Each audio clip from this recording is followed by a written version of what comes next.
In the newest episode of The Boys, we got to see the full reveal of Tek Knight. Of course, we saw him previously in Gen V and other episodes, but this was his actual debut as a central character in an episode. The mansion, the butler, the secret dungeon, and all of it. We start with the invitation. It looks like Tek Knight was interviewing Webweaver to be his new sidekick, which includes all the stuff that comes with Tek Knight.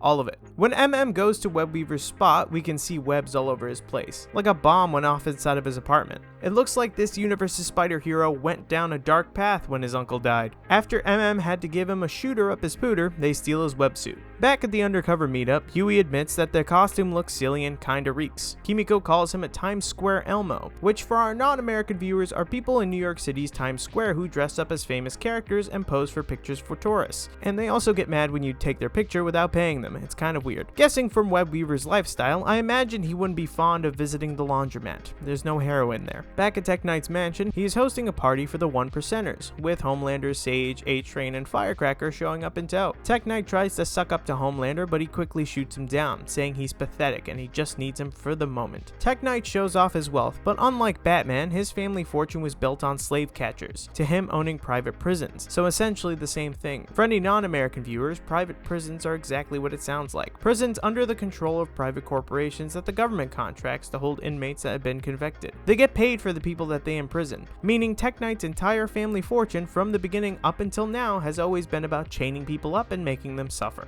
Something that follows him even in his own private activities.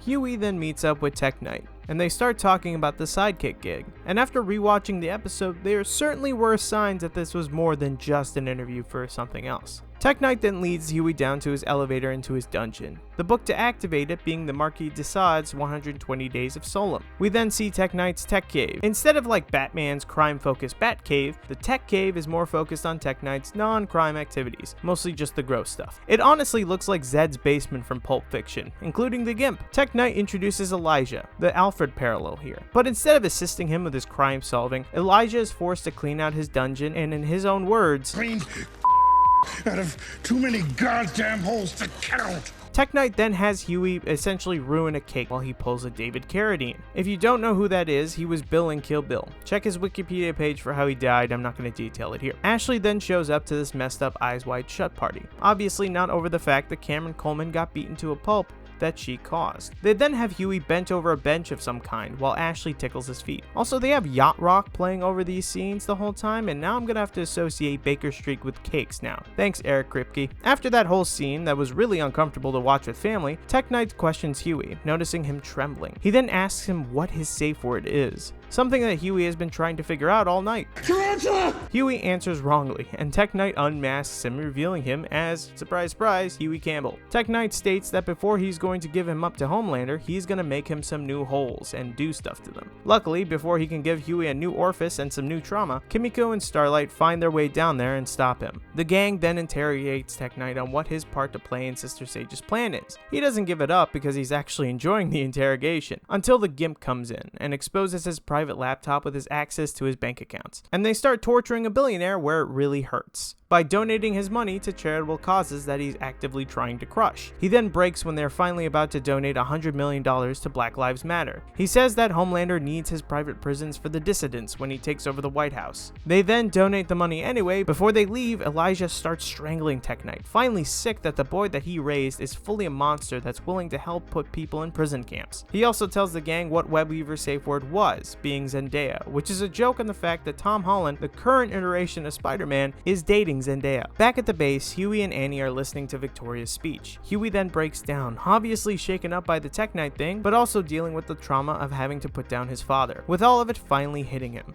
leaving a sad note at the end of this storyline. But what do you think of the Tek Knight storyline, and did you watch it with family? If so, good luck. Let us know in the comments down below.